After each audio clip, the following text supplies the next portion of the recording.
Hello, welcome back to our channel. ഇപ്പൊ ഇങ്ങനെ ഒരു വീഡിയോ ചെയ്യാനുള്ള മെയിൻ കാരണം എന്താന്ന് വെച്ചാല് മെയ് ഇൻടേക്ക് ആവാറായി, പിന്നെ സെപ്റ്റംബർ ഇൻടേക്കിലേക്ക് അപ്ലൈ ചെയ്ത് തുടങ്ങേണ്ട സമയമായി. അപ്പൊ ഇതൊക്കെ ആയി കഴിഞ്ഞപ്പോ എനിക്ക് ഈയിടെയായിട്ട് കുറച്ച് മെസ്സേജുകൾ അധികമായിട്ട് വരുന്നുണ്ട് കേട്ടോ.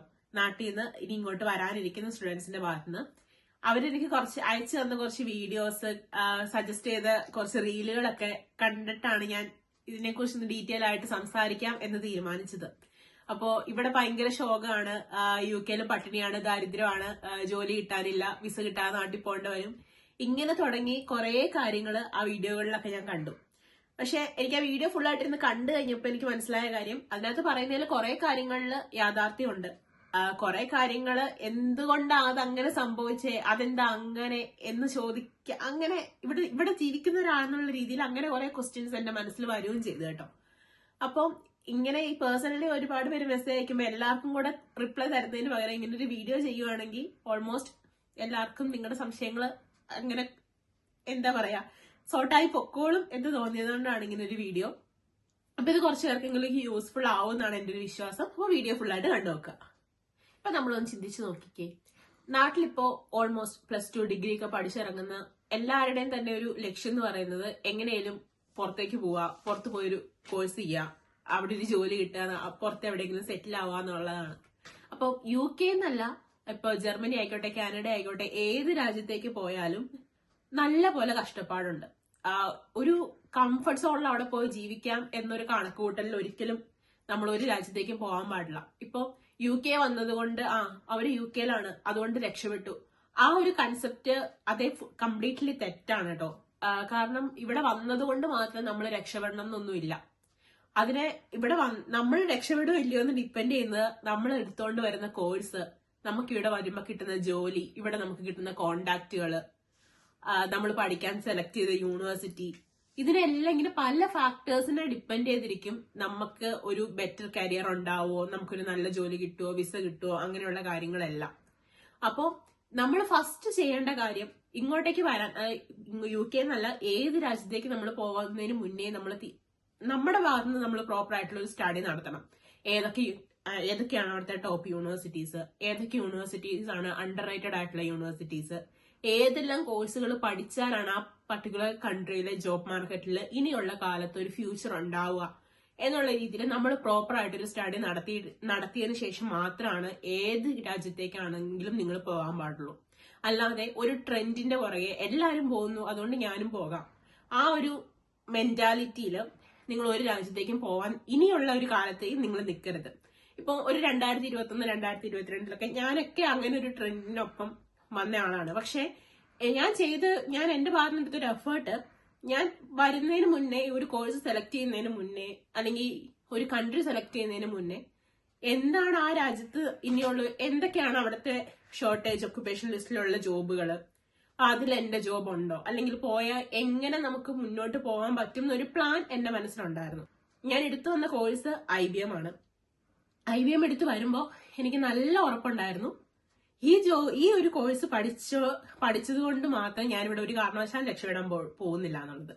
IBM പോലൊരു കോഴ്സ് എടുത്ത് വന്ന് ഇവിടെ രക്ഷപ്പെടണം എന്നുണ്ടെങ്കിൽ നമുക്ക് അതിനനുസരിച്ച് സ്കില്ലുണ്ടായിരിക്കണം, എക്സ്പീരിയൻസ് ഉണ്ടായിരിക്കണം, നമുക്ക് നമ്മളെ അത്രത്തോളം മാർക്കറ്റ് ചെയ്യാൻ പറ്റുമെങ്കിൽ മാത്രമാണ് അതുപോലൊരു മാനേജ്മെന്റ് കോഴ്സ് എടുത്ത് നമ്മളിവിടെ രക്ഷപ്പെടുള്ളൂ. ഇപ്പൊ IBM ആയിക്കോട്ടെ, MBBA ആയിക്കോട്ടെ, MBA ആയിക്കോട്ടെ, ഇങ്ങനത്തെ മാനേജ്മെന്റ് കോഴ്സുകൾ ഏതെടുത്ത് ഇവിടെ വന്നാലും നമുക്ക് നമ്മളെ മാർക്കറ്റ് ചെയ്യാനുള്ള കപ്പാസിറ്റി ഉണ്ടെങ്കിൽ മാത്രമാണ് ഇങ്ങനെ ഒരു രാജ്യത്ത് നമ്മൾ രക്ഷപ്പെടുള്ളൂ. കാരണം ഈ ഒരു കോഴ്സ് പഠിക്കാനും ഇതിനെ ബേസ് ചെയ്ത് ജോബ് ചെയ്യാനും ഇവിടെ ഇഷ്ടംപോലെ ആൾക്കാരുണ്ട്. ഇപ്പൊ ഒരു മാനേജ്മെന്റ്, ഇപ്പൊ എന്താ പറയാ, നമ്മളൊരു ഓഫീസിൽ ഒരു ക്ലറിക്കൽ ജോബിന് വേണ്ടിയിട്ട് അപ്ലൈ ചെയ്തു. IBM ഒക്കെ പഠിച്ചു കഴിഞ്ഞാൽ നമുക്ക് അപ്ലൈ ചെയ്യാൻ പറ്റുന്ന ഒരു ജോബാണത്. അങ്ങനെ ഒരു ജോബ് അപ്ലൈ ചെയ്യാൻ വേണ്ടിയിട്ട് ഈ മാസ്റ്റേഴ്സ് ഡിഗ്രിയുടെയോ അല്ലെങ്കിൽ ഒരു ഡിഗ്രിയുടെയോ പോലെ ആവശ്യം പല സ്ഥലത്തും ഇല്ല. നമുക്ക് ഇവിടത്തെ ഒരു മിനിമം ഒരു +2 അല്ലെങ്കിൽ ഒരു 10th ക്വാളിഫിക്കേഷൻ ഉള്ള ഒരാൾക്ക് ആ ജോബ് അപ്ലൈ ചെയ്യാൻ പറ്റും. പിന്നെ ഇതിനാ ഈ മാസ്റ്റേഴ്സ് ഒക്കെ. അപ്പൊ അതാണ് അതിന്റെ ഒരു വ്യത്യാസം. അത് നമ്മൾ അതൊരു റിയാലിറ്റിയാണ്, അത് നമ്മൾ അക്സെപ്റ്റ് ചെയ്യണം. അല്ലാതെ വെറുതെ ഒരു കോഴ്സ് എടുത്ത് ഇങ്ങോട്ട് വരാൻ വേണ്ടിയിട്ട് മാത്രം ഒരു കോഴ്സ് എടുത്തു, അത് ഇവിടെ വന്ന് പഠിച്ചു എന്നുള്ളത് കൊണ്ട് നമ്മൾ ഒരു കാരണവശാലും ഇവിടെ യു കെ എന്നല്ല ഒരു രാജ്യത്തും രക്ഷപ്പെടാൻ പോകുന്നില്ല. ഞാൻ മനസ്സിലാക്കിയെടുത്തോളം ഇവിടെ വന്ന് ഈ സ്ട്രഗിൾ ചെയ്യുന്നതിൽ ഒരു ഭൂരിഭാഗം ആൾക്കാരും ഏതെങ്കിലും ഒരു ഏജൻസി പറഞ്ഞ മോഹനസുന്ദര വാഗ്ദാനങ്ങൾ കേട്ട് ഇങ്ങോട്ട് കയറി വന്ന് അത് അല്ല റിയാലിറ്റി എന്നുള്ളത് മനസ്സിലാക്കി കഴിഞ്ഞ് സ്ട്രഗിൾ ചെയ്യുന്ന ഒരുപാട് പേരെ കണ്ടിട്ടുമുണ്ട്, അവരുടെ അനുഭവങ്ങൾ കേട്ടിട്ടുമുണ്ട് കേട്ടോ. ഇപ്പം ഓക്കെ, ഒരു ഏജൻസി നമ്മൾ അപ്രോച്ച് ചെയ്യാന്ന് പറയുന്നത് നമുക്ക് എപ്പോഴും സേഫ് ആണ്.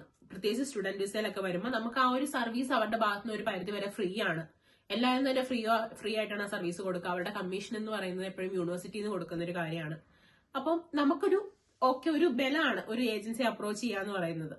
പക്ഷേ നിങ്ങൾ ഒരു ഏജൻസി അപ്രോച്ച് ചെയ്യുന്നതിന് മുന്നേ നിങ്ങൾ അറിഞ്ഞിരിക്കേണ്ട കാര്യങ്ങളുണ്ട്. അതുപോലെ നിങ്ങൾ ഹോംവർക്ക് ചെയ്യേണ്ട കുറച്ച് കാര്യങ്ങളുണ്ട്. ഇപ്പൊ നിങ്ങളിപ്പോ UK വരാൻ പ്ലാൻ ചെയ്യുന്ന ഒരാളാണെങ്കിൽ നിങ്ങളുടെ ഭാഗത്തുനിന്ന് നിങ്ങൾ പ്രോപ്പർ ആയിട്ടുള്ള ഒരു റിസർച്ച് വർക്ക് നടത്തിയിട്ടുണ്ടായിരിക്കണം. ഇവിടുത്തെ യൂണിവേഴ്സിറ്റികളെ കുറിച്ച്, ഇവിടെ ഇപ്പോ ഏതൊക്കെ കോഴ്സുകളാണ് ഇപ്പോ നമ്മൾ പഠിച്ചാൽ ഒരു ഫ്യൂച്ചർ ഉള്ള കോഴ്സുകൾ ഏതൊക്കെയാണ്. ഇപ്പൊ നിങ്ങൾക്ക് ഇഷ്ടംപോലെ റിസോഴ്സസുകൾ അവൈലബിൾ ആണ്. ഗവൺമെന്റ് സൈറ്റുകളെല്ലാം നിങ്ങൾക്ക് യൂട്ടിലൈസ് ചെയ്യാനായിട്ട് പറ്റും. ഇപ്പൊ നേരത്തെ നമ്മുടെ വീഡിയോസ് ഒക്കെ ഫോളോ ചെയ്യുന്നവരാണെങ്കിൽ ഞാൻ നേരത്തെ പറഞ്ഞിട്ടുണ്ട്, ഇപ്പൊ ഇങ്ങോട്ട് വരുന്നതിന് മുന്നേ ഇവിടുത്തെ ഷോർട്ടേജ് ഒക്കുപേഷൻ ലിസ്റ്റ് അല്ലെങ്കിൽ ISL ലിസ്റ്റ്, അതുപോലെ അതൊക്കെ ഒന്ന് റെഫർ ചെയ്ത് കഴിഞ്ഞാൽ നിങ്ങൾക്ക് ഏറെക്കുറെ ഒരു ധാരണ കിട്ടും ഏതൊക്കെ ജോബുകൾക്കാണ് ഇനി ഇവിടെ ഫ്യൂച്ചർ ഉള്ളത് എന്ന്. അത് നിങ്ങളായിട്ട് തന്നെ എഫേർട്ട് എടുത്ത് ചെയ്യേണ്ട കാര്യമാണ്. അതൊരു ഏജൻസിയും ചിലപ്പോൾ നിങ്ങൾക്ക് പറഞ്ഞു തരണമെന്നില്ല. പിന്നെ അതുപോലെ ഈ നമ്മള് ഏറ്റവും എന്താ പറയാ, നമുക്കൊരു സ്യൂട്ടബിൾ ആയിട്ടുള്ള യൂണിവേഴ്സിറ്റി സെലക്ട് ചെയ്യാന്നുള്ളത് ഒരിക്കലും നിങ്ങളൊരു ഏജൻസിയെ ഏൽപ്പിക്കേണ്ട ജോലിയല്ല. നിങ്ങൾ തന്നെ കണ്ടുപിടിച്ച് നമുക്ക് അവരെ അപ്രോച്ച് ചെയ്യാം. ഓക്കെ, എനിക്ക് ഇന്ന യൂണിവേഴ്സിറ്റിയിൽ ഇന്ന കോഴ്സിൽ അഡ്മിഷൻ എടുക്കാൻ താല്പര്യമുണ്ട്. ആ രീതിയിലായിരിക്കണം നിങ്ങൾ ഏതൊരു ഏജൻസി ആണെങ്കിലും അപ്രോച്ച് ചെയ്യേണ്ടത്. കാരണം ഏജൻസികളെ സജസ്റ്റ് ചെയ്യുന്ന പല യൂണിവേഴ്സിറ്റീസും ചിലപ്പോൾ എന്താ പറയാ, ഇതുപോലെ ഒരു ടോപ്പ് യൂണിവേഴ്സിറ്റി ലിസ്റ്റിലൊന്നും വരുന്ന യൂണിവേഴ്സിറ്റികളായിരിക്കില്ല. മിക്കപ്പോഴും അവർക്ക് ഏറ്റവും കൂടുതൽ കമ്മീഷൻ കിട്ടുന്ന യൂണിവേഴ്സിറ്റി ഏതാണോ അതായിരിക്കും അവർ ചിലപ്പോൾ നമുക്ക് സജസ്റ്റ് ചെയ്ത് തരിക. പക്ഷെ അതിലും നല്ല സ്കോളർഷിപ്പുകൾ ഓഫർ ചെയ്യുന്ന നല്ല സ്റ്റാൻഡേർഡ് ഉള്ള യൂണിവേഴ്സിറ്റീസ് വേറെ കാണും. അതുപോലെ ഞാൻ മനസ്സിലാക്കിയ ഒരു കാര്യമാണ് കേട്ടോ, ഈ സ്കോളർഷിപ്പുകൾ ഒത്തിരി കിട്ടുന്നതൊന്നും ഏജൻസികൾ ഒരുപാട് അങ്ങ് എൻകറേജ് ചെയ്ത് കണ്ടിട്ടില്ല. ഇപ്പൊ ഫുള്ളി ഫണ്ടഡ് സ്കോളർഷിപ്പുകളൊക്കെ ഉണ്ട്. അതൊന്നും അങ്ങനെ ഏജൻസികൾ സപ്പോർട്ട് ചെയ്ത് കണ്ടിട്ടില്ല. കാരണം അതിന്റെ മെയിൻ കാരണം സ്റ്റുഡന്റിന്റെ ഭാഗത്ത് നിന്ന് കിട്ടുന്ന ഫീസിന്റെ ഒരു പെർസെന്റേജ് ആണ് ഏജൻസികൾക്ക് കമ്മീഷനായിട്ട് കിട്ടുക. അപ്പൊ നിങ്ങൾ ദയവേത് നിങ്ങൾ മനസ്സിലാക്കേണ്ട ഒരു കാര്യം, ഇനി ഇങ്ങോട്ട് വരാനിരിക്കുന്നവര് ഒരു ഏജൻസിയെയും നിങ്ങൾ കണ്ണടച്ച് വിശ്വസിക്കരുത്. ഏജൻസികളെല്ലാം ഫ്രോഡാണെന്നൊന്നും അല്ല ഞാൻ പറയുന്നത് കേട്ടോ. ആരെയും കണ്ണടച്ച് വിശ്വസിക്കാണ്ടിരിക്കുക. നിങ്ങളുടെ ഭാഗത്തുനിന്ന് സ്വന്തമായിട്ട് ഒരു എഫേർട്ട് ഇട്ട് കാര്യങ്ങൾ ഒന്ന് മനസ്സിലാക്കി നിങ്ങൾക്ക് ഒരു വ്യക്തമായ ധാരണ ഉണ്ടായിരിക്കണം. ഓക്കെ, ഈ പറയുന്നതിൽ കുറെ വാഗ്ദാനങ്ങളൊക്കെ നമുക്ക് കിട്ടും. ഇതൊക്കെ കള്ളമാണ്, ഇതൊക്കെ സത്യമാണ് എന്ന് തിരിച്ചറിയാൻ പറ്റുന്ന ഒരു മൈൻഡ് സെറ്റ് നിങ്ങൾക്ക് ഉണ്ടായിരിക്കണം. അത് ഉണ്ടാക്കി എടുക്കുക എന്നുള്ളത് നമ്മളെ കൊണ്ട് മാത്രം പറ്റുന്ന കാര്യമാണ്. അതിന് നമുക്ക് വേറെ ആരുടെയും സപ്പോർട്ടൊന്നും കിട്ടിയെന്ന് വരില്ല. നമ്മൾ തന്നെ വർക്ക് ചെയ്ത് ഉണ്ടാക്കിയെടുക്കേണ്ട ഒരു കാര്യമാണത്. ഇപ്പോ ഇരുന്നിങ്ങനെ ഏജൻസിയെ കുറ്റം പറയാ എന്നുള്ളതല്ല കേട്ടോ എന്റെ വീഡിയോയുടെ ലക്ഷ്യം. ഞാൻ കേട്ട കുറച്ച് കാര്യങ്ങൾ ഇന്ന് ഇതെന്താ ഇങ്ങനെ പറയുന്നേ എന്ന് എനിക്ക് തന്നെ തോന്നിയ കുറച്ച് കാര്യങ്ങൾ ഞാൻ നിങ്ങളോട് ഷെയർ ചെയ്യുന്നതേ ഉള്ളൂ. ഒരു ഉദാഹരണം പറഞ്ഞാൽ, ഇപ്പൊ 1-2 ഏജൻസികൾ പറഞ്ഞെന്ന് പറഞ്ഞുകൊണ്ട് എന്നെ അപ്രോച്ച് ചെയ്ത് സ്റ്റുഡൻസ് എന്നോട് പറഞ്ഞ കാര്യമാണ്. അവർക്ക് ഏജൻസികൾ പറഞ്ഞ വാഗ്ദാനം എന്ന് പറഞ്ഞാൽ, ഇപ്പൊ 3 വർഷത്തെ കോഴ്സ് എടുത്തോണ്ട് പോയി കഴിഞ്ഞാൽ നിങ്ങൾ ഫസ്റ്റ് ഇയറിലെ കോഴ്സ് ഫീസ് മാത്രം നിങ്ങൾ കയ്യിൽ വെച്ചാൽ മതി, ഉണ്ടാക്കിയാൽ മതി. ബാക്കി പൈസ ഫുള്ള് നിങ്ങൾക്ക് അവിടെ ചെന്ന് പാർട്ട് ടൈം ചെയ്ത് ഫീസ് അടയ്ക്കാം. ഇപ്പൊ ബാക്കി 2 ഇയറിലെ ഫീസ് നിങ്ങൾക്ക് പാർട്ട് ടൈം ചെയ്ത് അടയ്ക്കാം എന്നാണ് ഏജൻസികൾ പറയുന്നത്. ഞാൻ എങ്ങനെ ആലോചിച്ചിട്ടും ലീഗലി അതൊരിക്കലും നടക്കുന്ന കാര്യമല്ല. ഇപ്പം 52 വീക്ക് 20 മണിക്കൂറാണ് ഒരു വീക്ക് നമുക്ക് വർക്ക് ചെയ്യാൻ പറ്റുക. അപ്പൊ ടോട്ടൽ വരിക 1040 അവർ നമുക്കൊരു വർഷം വർക്ക് ചെയ്യാം. അതിനകത്ത് ഒരു ആവറേജ് ഒരു 13 പൗണ്ട്, ഇപ്പൊ ആമസോൺ അങ്ങനെയൊക്കെയുള്ള സ്ഥലങ്ങളിലൊക്കെ ആണെന്നുണ്ടെങ്കിൽ നമുക്കൊരു 13 പൗണ്ട് പെർ അവർ കാൽക്കുലേറ്റ് ചെയ്യാം.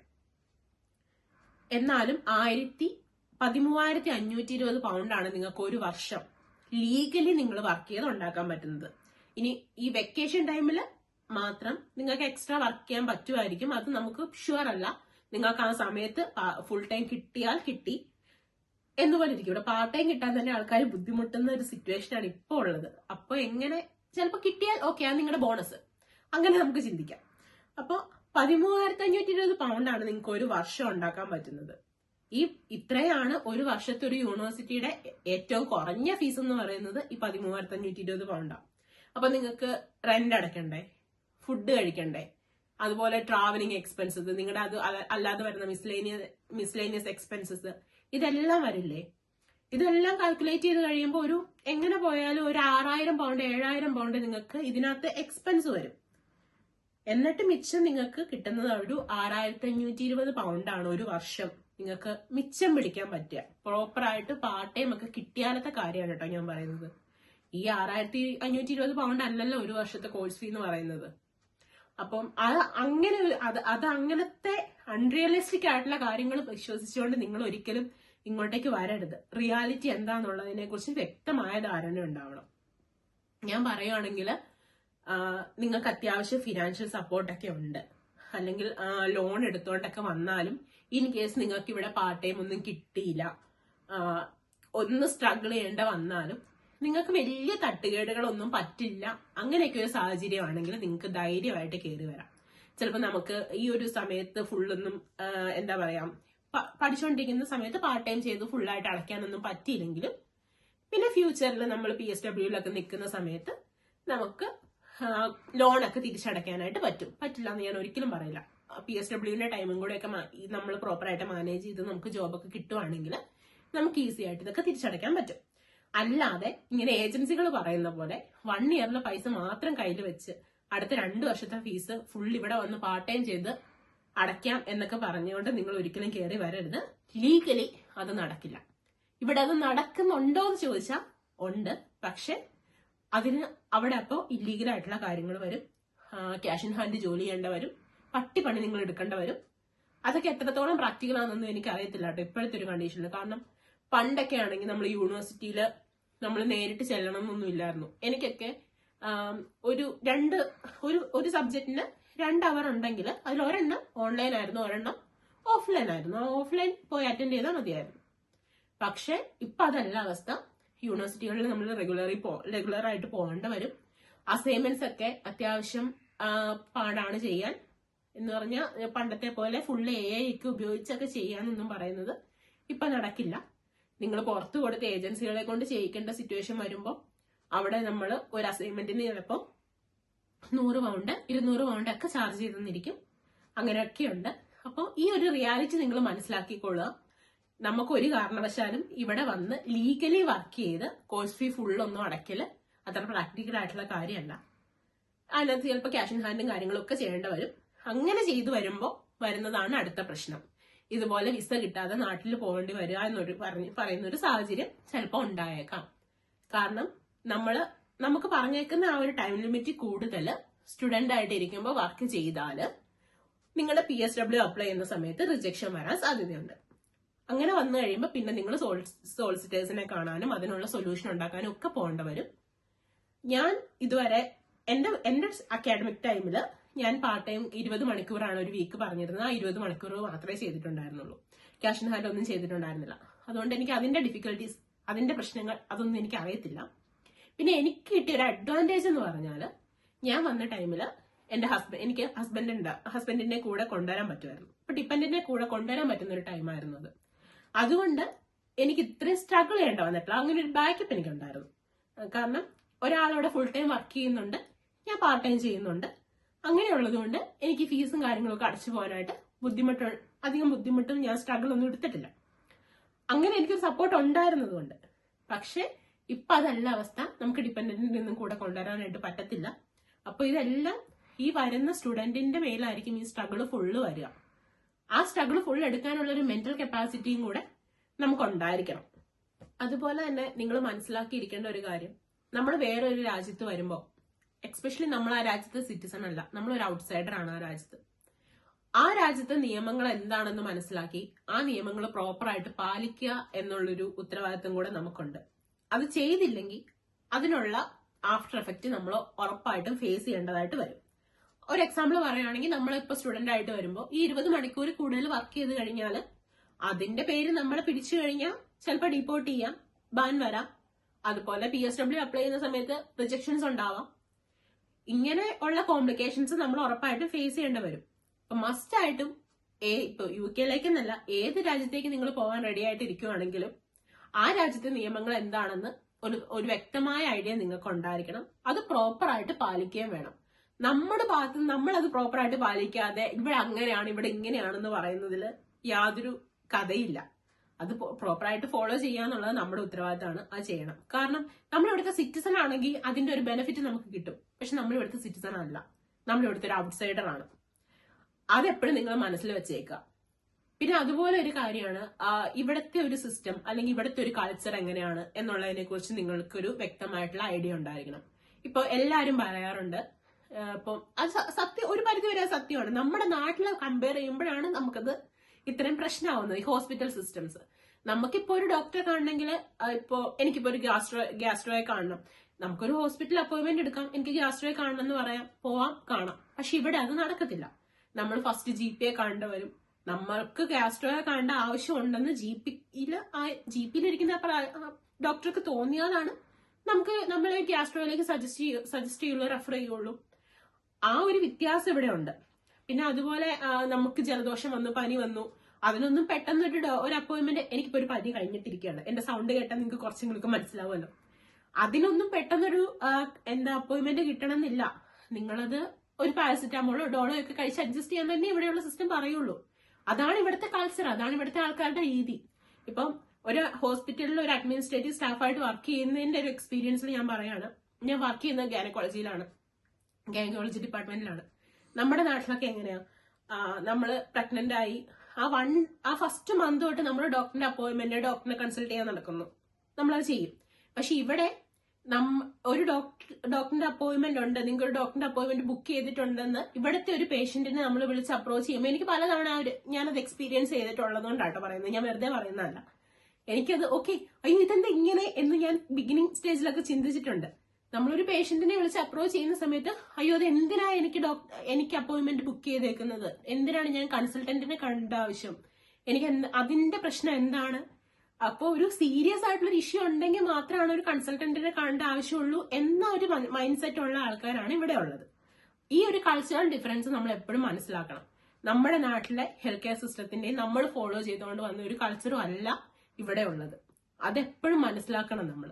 അതാണ് ഞാൻ പറഞ്ഞത്, ഒരു രാജ്യത്തേക്ക് വരുന്നതിന് മുന്നേ ആ രാജ്യത്തെ സിസ്റ്റം എന്താണെന്നും അവിടുത്തെ കൾച്ചർ എന്താണെന്നും അതിനെക്കുറിച്ചൊരു വ്യക്തമായ ഐഡിയ ഉണ്ടാവണം. അല്ലാതെ ഒന്നിനെക്കുറിച്ച് ഒരു ധാരണയില്ലാതെ പെട്ടെന്ന് ഏതെങ്കിലും ഒരു രാജ്യത്തേക്ക് കയറി വന്ന് നമ്മുടെ രാജ്യമായിട്ട് കമ്പയർ ചെയ്തുകൊണ്ട് ഇവിടെ ഇങ്ങനെയാണ് അവിടെ ഇങ്ങനെയാണെന്ന് പറയുന്നതിൽ ഒരു കഥയുമില്ല. അതുപോലെ തന്നെ ഇതിനെല്ലാം ഉപരിയായിട്ട് നമ്മൾ ഒരു സ്ഥലത്തേക്ക് പോകാൻ റെഡി ആകുമ്പോൾ, പ്രത്യേകിച്ച് UK പോലൊക്കെ ഇത്രയും കോമ്പറ്റീഷൻ ഫേസ് ചെയ്യേണ്ട ഒരു കൺട്രിയിലേക്കൊക്കെ വരാൻ റെഡി ആകുമ്പോൾ നമ്മൾ നമ്മളെ തന്നെ ഫസ്റ്റ് ഒന്ന് സെറ്റ് ചെയ്യുക. ഇപ്പൊ നമുക്ക് നാട്ടിൽ എന്താ, നമ്മളൊരു കംഫർട്ട് സോണിലാണ് ജീവിക്കുന്നത് പലപ്പോഴും, അല്ലെ? നമുക്ക് ഒരാവശ്യം വന്നാൽ നമ്മുടെ പേരൻസ് ഉണ്ട്, ഫ്രണ്ട്സ് ഉണ്ട്, റിലേറ്റീവ്സ് ഉണ്ട്. പക്ഷെ ഇതൊന്നും ഇല്ലാത്ത ഒരു സ്ഥലത്തേക്കാണ് നമ്മൾ വരിക. നമ്മുടെ എല്ലാ കംഫർട്ട് സോണും നമ്മളവിടെ ബ്രേക്ക് ചെയ്യേണ്ടി വരും, സ്ട്രഗിൾ ചെയ്യേണ്ടി വരും, ഇതുവരെ കണ്ടിട്ടില്ലാത്ത അനുഭവിച്ചിട്ടില്ലാത്ത കാര്യങ്ങളൊക്കെ നമ്മൾ ഫേസ് ചെയ്യേണ്ടി വരും. അപ്പൊ ഇതിനൊക്കെ നമ്മൾ മെന്റലി ഒന്ന് റെഡി ആവണം. പിന്നെ ചിലപ്പോൾ നമ്മൾ വരുന്നത് 10-30 ലക്ഷം രൂപ ലോൺ എടുത്തോണ്ടായിരിക്കും. ഈ ലോണിന്റെ സ്ട്രെസ്സും പ്രഷറും എല്ലാം ഈ വരുന്ന സ്റ്റുഡന്റിന്റെ മുകളിലാണ് മൊത്തം വരിക. അതിന്റെ ഇടയ്ക്ക് അസൈൻമെന്റ്സ്, കോഴ്സ്, യൂണിവേഴ്സിറ്റിയിലെ ക്ലാസ്സുകള്, ഇവിടെ വരുമ്പോ ഉണ്ടാവുന്ന കൾച്ചറൽ ഷോക്കുകള്, അതിന്റെ കൂടെ പാർട്ട് ടൈം കിട്ടാനുള്ള ബുദ്ധിമുട്ട്, ആ പാർട്ട് ടൈം ചെയ്യേണ്ട വരുമ്പോൾ ഉള്ള സ്ട്രഗിള്, ഇതെല്ലാം ഉണ്ട്. ഇതൊക്കെ നിങ്ങൾ മനസ്സിലാക്കണം. ഇതെല്ലാം അക്സെപ്റ്റ് ചെയ്യാനും ഇതിനെ ഫേസ് ചെയ്യാനും നിങ്ങളെ തന്നെ ഒന്ന് പ്രിപ്പയർഡ് ആക്കുക ഫസ്റ്റ്. അതിനുശേഷം മാത്രമാണ് ഇങ്ങനെ ഒരു ഡിസിഷൻ നിങ്ങൾ എടുക്കാൻ പാടുള്ളൂ. പ്രത്യേകിച്ച് ഇപ്പോഴത്തേക്ക് ഒരു കണ്ടീഷനിൽ എനിക്കറിയാം, ഇപ്പോഴും ഇപ്പൊ ഈ ജാനിന്റെയൊക്കെ വന്നിട്ട് 2-3 മാസമായിട്ടും പാർട്ട് ടൈം കിട്ടാതിരിക്കുന്ന ഒരുപാട് കുട്ടികൾ മെസ്സേജ് അയക്കാറുണ്ട്, എങ്ങനെയും ഒരു പാർട്ട് ടൈം സെറ്റ് ചെയ്യാൻ എന്തെങ്കിലും വഴിയുണ്ടോ എന്നൊക്കെ ചോദിക്കാറുണ്ട്. പക്ഷെ നമുക്ക് ചെയ്യുന്നതിനും പറയുന്നതിനും ഒക്കെ പരിധികളില്ലേ? അതുപോലെ ഇവിടെ നല്ലപോലെ കോമ്പറ്റീഷനും ഉണ്ട്. പിന്നെ ഒരു കാര്യം, നമ്മളെക്കാളും ഒരു 10 മടങ്ങ് ബെറ്റർ ആയിട്ടുള്ള ആൾക്കാരുമായിട്ടായിരിക്കും നമ്മളിവിടെ കോമ്പറ്റ് ചെയ്യേണ്ടി വരിക. അതും നിങ്ങൾ എപ്പോഴും മനസ്സിലാക്കി വെക്കുക. അപ്പൊ നമ്മുടെ സ്കില്ല് എങ്ങനെയൊക്കെ നമുക്ക് ഇമ്പ്രൂവ് ചെയ്ത് കൊണ്ടുവരാൻ പറ്റും, മറ്റുള്ളവരുമായിട്ട് നമുക്ക് എങ്ങനെ കോമ്പറ്റ് ചെയ്ത് നിൽക്കാൻ പറ്റും, നമ്മളെങ്ങനെ മാർക്കറ്റ് ചെയ്യാൻ പറ്റും, ഇതെല്ലാം ഇതിനൊക്കെ നിങ്ങൾ വില്ലിങ് ആയിരിക്കണം ഇങ്ങോട്ടേക്ക് വരാനൊരു ഡിസിഷൻ എടുക്കുന്നതിന് മുന്നേ. ഈ പറഞ്ഞ പോലെ സ്ട്രെസ്സും പ്രഷറും സ്ട്രഗിളും എല്ലാം നമുക്ക് ഫേസ് ചെയ്യേണ്ടി വരും. ഇവിടെ വരുന്ന ആരും ഒരു ഈസി വേയിൽ വന്നു പിറ്റേ ദിവസം പുറത്തിറങ്ങി ജോലി കിട്ടി അങ്ങനെയൊന്നും പോകുന്നവരൊന്നും അല്ല. എല്ലാവരും നല്ലപോലെ സ്ട്രഗിൾ ചെയ്യുന്നവരാ. എന്റെയൊക്കെ ഞാനൊരു അറൌണ്ട് ഒരു 80-85 ജോബ് റിജക്ഷൻ വന്നതുകൊണ്ട്, ഇന്റർവ്യൂ വന്ന് അറ്റൻഡ് ചെയ്ത് റിജക്ഷൻ വന്നതുകൊണ്ട്, അങ്ങനെയൊക്കെ കിട്ടിയിട്ടാണ് എനിക്കൊരു പെർമനന്റ് ജോബ് ഇവിടെ കിട്ടിയത്, NSS ഒരു ജോബ് കിട്ടിയത്. അതിനു മുന്നേ പലയിടത്ത് പാർട്ട് ടൈം, ഇപ്പൊ ആമസോണിൽ പാർട്ട് ടൈം ചെയ്തിട്ടുണ്ട്.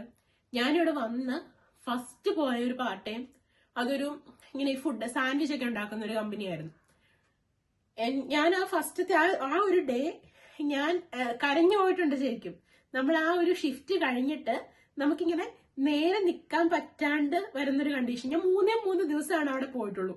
നമുക്ക് നേരെ നിൽക്കാൻ പറ്റില്ല, കാരണം അത്രയും നേരം നമ്മൾ നിന്ന് ആ ഒരു പൊസിഷനിൽ നിന്ന് നേരെ നിവർന്ന് നിൽക്കുമ്പോൾ നമ്മുടെ നടു നമുക്കിങ്ങനെ ഒടിഞ്ഞു പോണ പോലെ തോന്നും. അങ്ങനത്തെയൊക്കെ പ്രശ്നങ്ങളുണ്ട്. നമ്മൾ ഇതുവരെ ചെയ്തിട്ടില്ലാത്ത ജോബുകളൊക്കെ നമ്മളിവിടെ വന്നിട്ട് ചെയ്യേണ്ടി വരിക. ചിലപ്പോൾ നമ്മൾ ഈസി ആയിട്ട് എന്താ പറയാ, നമ്മൾ ചോദിക്കുമ്പോൾ നമ്മുടെ പേരൻസ് എല്ലാം എടുത്തു തന്ന് അങ്ങനെയൊക്കെ വളർന്നു വന്നവരായിരിക്കും നമ്മൾ. അപ്പോൾ ഇത്രയും സ്ട്രഗിളൊക്കെ പെട്ടെന്ന് ഫേസ് ചെയ്യേണ്ടി വരുമ്പോൾ നമ്മൾ ചിലപ്പോൾ ഡിപ്രഷനിലോട്ട് പോകും. ഇതൊക്കെ നിങ്ങൾ എപ്പോഴും മനസ്സിലാക്കി വെക്കുക, ഇവിടെ ഒന്നും ഈസി അല്ല എന്നുള്ളത്. അപ്പൊ നമ്മൾ ഇൻസ്റ്റാഗ്രാമിലൊക്കെ കാണുന്ന ആ ഒരു ലൈഫ് മാത്രം വെച്ചുകൊണ്ട് വരരുത്. പിന്നെ എല്ലാവരുടെ ലൈഫിലും ഉണ്ട് ഈ ഒരു സ്ട്രഗ്ലിംഗ് ഫേസ് എന്ന് പറയുന്നത്. അത് കഴിഞ്ഞു കഴിഞ്ഞാൽ ചിലപ്പോൾ നമുക്ക് എന്താ പറയാ, നമ്മൾ ആഗ്രഹിക്കുന്ന പോലത്തെ ഒരു ജീവിതം നമുക്ക് കിട്ടുകയും ചെയ്യും. പക്ഷെ ആ സ്ട്രഗ്ലിംഗ് ഫേസ് അതെടുക്കാനുള്ള ഒരു മെന്റൽ കപ്പാസിറ്റി നമുക്ക് ഉണ്ടായിരിക്കണം. ഒരു സ്റ്റുഡന്റ് ആയിട്ട് വരുന്നതിന് മുമ്പ് നിങ്ങളിത് പ്രോപ്പറായിട്ട് അറിഞ്ഞിരിക്കുക. പിന്നെ പറയാനുള്ളൊരു കാര്യം, ഇവിടെ ഇത്ര വലിയ ദുരന്തം എന്ന് പറയാൻ എന്നാ പറയുന്നത്, ഇപ്പൊ കെയർ ഹോം ഒക്കെ ദുരന്താന്നൊക്കെ എല്ലാവരും പറഞ്ഞു ഞാൻ കേട്ടിട്ടുണ്ട്. ഞാൻ ഇതുവരെ കെയർ ഹോമിൽ വർക്ക് ചെയ്തിട്ടില്ല കേട്ടോ. കാരണം എനിക്ക് തന്നെ അറിയാം അതിനുള്ള ഒരു ക്ഷമയും ഒരു കപ്പാസിറ്റിയും സ്കില്ലും ഒന്നും എനിക്കില്ല എന്നുള്ളത്. അതുകൊണ്ടാണ് ഞാൻ ആ ഒരു ജോബിന് പോകാത്തത്. എനിക്ക് അത്രയും ഇപ്പൊ ഡിമെൻഷ്യ പേഷ്യൻസ് ഒക്കെ അവരെങ്ങനെ ബിഹേവ് ചെയ്യും എന്നുള്ളതൊന്നും നമുക്ക് പറയാൻ പറ്റില്ല. അതിപ്പോ ആരുടെയും കുറ്റമൊന്നുമല്ലല്ലോ, അത് അവരുടെ ആ ഒരു ഹെൽത്ത് കണ്ടീഷൻ അങ്ങനെയാണ്. അതിനോട് അത്രയും പാഷനേറ്റ് ആയിട്ട് നിൽക്കുന്ന ഒരാൾക്കാണ് ആ ഒരു ജോബിൽ സന്തോഷം കണ്ടെത്താൻ പറ്റുള്ളൂ. അല്ലാതെ വെറുതെ പോയിട്ട് ഒരു ജോബിന് വേണ്ടി മാത്രം അത് ചെയ്ത് അങ്ങനെ ചെയ്യുമ്പോൾ നമുക്കവിടെ പിടിച്ചു നിൽക്കാൻ ബുദ്ധിമുട്ടുണ്ടാവും.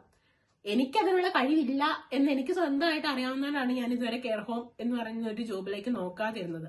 അത് ഇഷ്ടപ്പെട്ട് ചെയ്യുന്ന ഒത്തിരി പേര് ഇവിടെ ഉണ്ട്.